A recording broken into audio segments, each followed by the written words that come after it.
اسے دوسرے مہینے کے 70 فرضوں کے برابر ثواب دیا جاتا ہے۔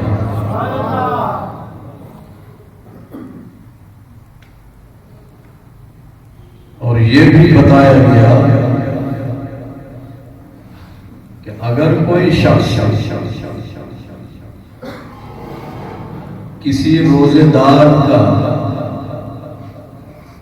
ماہ رمضان کے روزے کا روزہ افطار کروائے تو اس افطار کروانے والے کو اتنا ہی ثواب دیا جاتا ہے جتنا روزہ رکھنے والے کو ثواب دیا جاتا ہے۔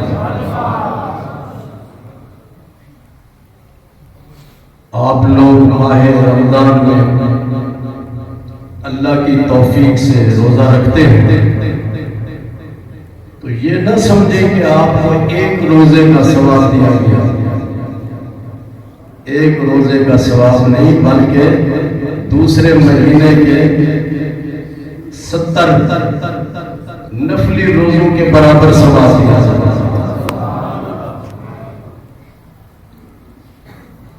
حضور صلی اللہ علیہ وسلم نے ارشاد فرمایا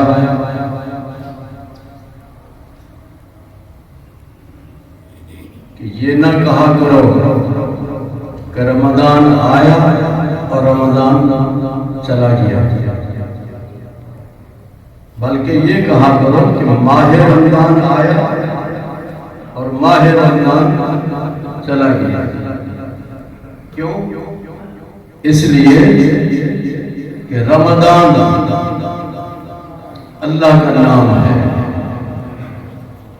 جس طرح اللہ کا نام ہے اللہ، رحمان، رحیم، غفار، غفور، سمیع، بصیر، رؤوف، رحیم، یہ سارے اللہ کے نام ہیں، یہ مشہور نام ہیں۔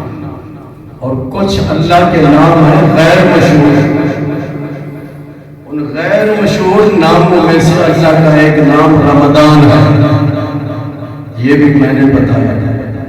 کچھ لوگ نئے آئے ہیں تو یہ بات ذہن نشین کرنا، جو بات یہاں سے سنے باہر جا کے بیان کیا کریں۔ کوشش یہ ہوتی ہے کہ آسان لفظوں میں آپ کو سمجھایا جائے، دین کے مسائل کو الفاظ کے ساتھ نہ الجھایا جائے، مشکل ترین الفاظ استعمال نہ کیے جائیں، آسان الفاظ میں دین کو سکھایا جائے۔ ہر مہینے کے 3 حصے ہوتے ہیں، 30 دن کا ہوتا ہے مہینہ یا 29 کا۔ پہلے 10 دن اس کا ایک حصہ، دوسرے 10 دن دوسرا حصہ، اور تیسرے 10 دن جس کو عشرہ اخیرہ کہا جاتا ہے، 3 حصے ہوتے ہیں۔ تو حضور صلی اللہ علیہ وسلم نے ارشاد فرمایا اولہ رحمت، پہلے 10 دنوں میں ماہ رمضان کے پہلے 10 دنوں میں اللہ تبارک و تعالیٰ کی ہر وقت رحمت نازل ہوتی ہے۔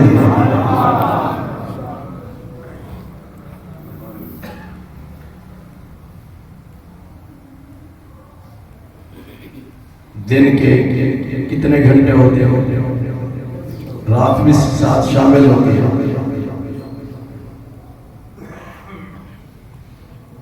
عربی تاریخ، اسلامی تاریخ کب شروع ہوتی ہے؟ سورج غروب ہوتے ہیں، ڈیٹ شروع ہو جاتی ہے اسلامی تاریخ۔ تو پوری رات اور پورا دن اللہ تبارک و تعالیٰ کی رحمت گزرتی رہتی ہے۔ رحمت سے وہ فیض یاب ہوتا ہے جس نے روزہ رکھا ہے، جس نے روزہ رکھا ہے۔ بہت سارے لوگ ایسے ہیں جو سستی کرتی تندرست ہونے کے باوجود روزہ نہیں رکھتے، مختلف قسم کے بہانے بناتے ہیں۔ کوئی کہتا ہے جی میں بیمار ہوں، کوئی کہتا ہے جی میں بہت زیادہ مصروف رہتا ہوں، نوکری میں ملازمت میں کام بہت زیادہ ہوتا ہے۔ حضور صلی اللہ علیہ وسلم نے ارشاد فرمایا روزہ رکھو تندرست ہو جاؤ۔ کیا فرمایا؟ کس نے فرمایا؟ جن کے سچا ہونے میں کوئی شک نہیں، جن کے سچا ہونے میں کوئی شک نہیں، آپ کا ہر فرمان سچا ہے،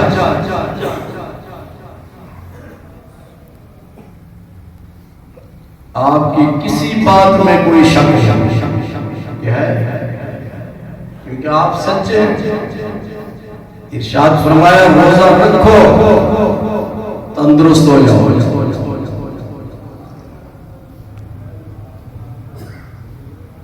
آج کل کی سائنس نے یہ ثابت کیا کہ جو شخص روزہ رکھتا ہے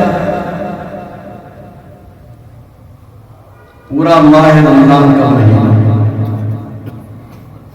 پورا صاف، اللہ تعالیٰ اس کے جگر کی بیماری سے اور معدے کی بیماری سے محفوظ کر دے۔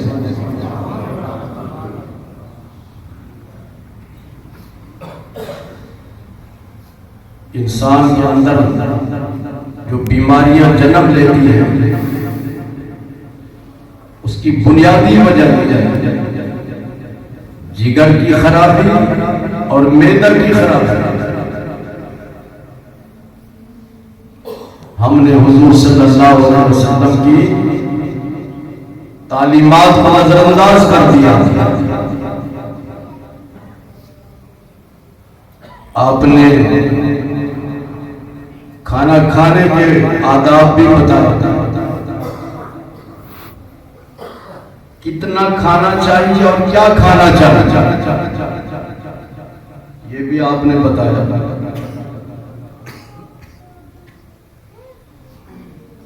پرہیز بھی بتائی آپ، جس طرح کے ڈاکٹر اور حکیم وغیرہ بتاتے ہیں کہ یہ چیز کھاؤ اور یہ چیز نہ کھاؤ۔ آدمی روزہ رکھتا ہے اور پھر افطار کے وقت بھی پرہیز نہیں کرتا، ماہ رمضان گزرنے کے بعد بھی پرہیز نہیں کرتا،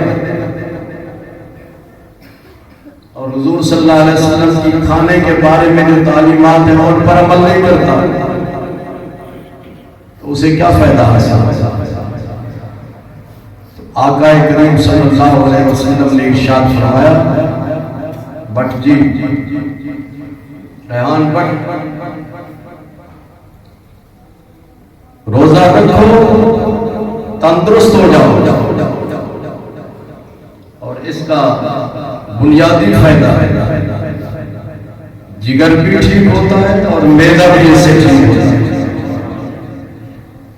اور پھر افطار کے وقت بھی حضور صلی اللہ علیہ وسلم کی ان تعلیمات جو آپ نے فرمائی، کتنا کھانا کھاؤ اور کیا کھاؤ۔ یہ کتابیں ماشاءاللہ بھری پڑی ہیں حضور صلی اللہ علیہ وسلم کی ان تعلیمات پر۔ ان کتابوں کو کہتے ہیں طب نبوی، طب نبوی پر کتابیں موجود ہیں۔ بڑی آسان عبادت ہے. یہ کتابیں خرید کریں اور ان کا مطالعہ کریں اور طب نبوی کے مطابق آپ عمل کریں تو انشاءاللہ تندرست رہیں. میرے آقا نے ارشاد فرمایا اولہ رحمت، کہ ماہ رمضان کے پہلے 10 دنوں میں اللہ تبارک و تعالیٰ کی رحمت نازل ہوتی رہتی ہے. اس وقت ہم اللہ تعالیٰ کی رحمت کے سائے ہیں. یہ ماہ رمضان کا پہلا جمعۃ المبارک. دوسرے 10 دنوں کے بارے میں ارشاد فرمایا اوسطہ مغفرۃ، کہ درمیان والے جو 10 دن ہیں یعنی دوسرا عشرہ، اس میں اللہ تبارک و تعالیٰ گناہگاروں کے گناہوں کو بخش دیتا ہے. اور حدیث پاک میں جس شخص نے ماہ رمضان کے روزے اللہ تعالیٰ سے ثواب حاصل کرنے کی نیت سے رکھے، اس لیے روزہ نہ رکھے لوگ کہیں جی بڑا نیک آدمی ہے روزے دار ہے. نیت یہ ہونی چاہیے کہ میرا رب راضی ہو جائے مجھے. فرمایا جس نے اس نیت سے دن کو روزہ رکھا تو اللہ تبارک و تعالی اس کے گزشتہ سال کے صغیرہ گناہوں کو معاف فرما دیتا ہے. وقام رمضان، اور اس نے رات کو عبادت کی، رات کو عبادت کی اس نیت سے کہ میرا رب مجھ پر راضی ہو جائے، میں اس لیے عبادت کر رہا ہوں. تو فرمایا اللہ تبارک و تعالی اس عبادت کے ذریعے اس کے گزشتہ سال کے صغیرہ گناہوں کو معاف فرما دے. وہ عبادت کون سی ہے؟ وہ ہے تراویح. یہ تراویح سنت مؤکدہ ہے. سنت مؤکدہ اس کو کہتے ہیں جس پر حضور صلی اللہ علیہ وسلم نے وصال شریف تک عمل کیا، اس کو نہ چھوڑا، اس عبادت کو نہ چھوڑا، اس کو کہتے ہیں سنت مؤکدہ.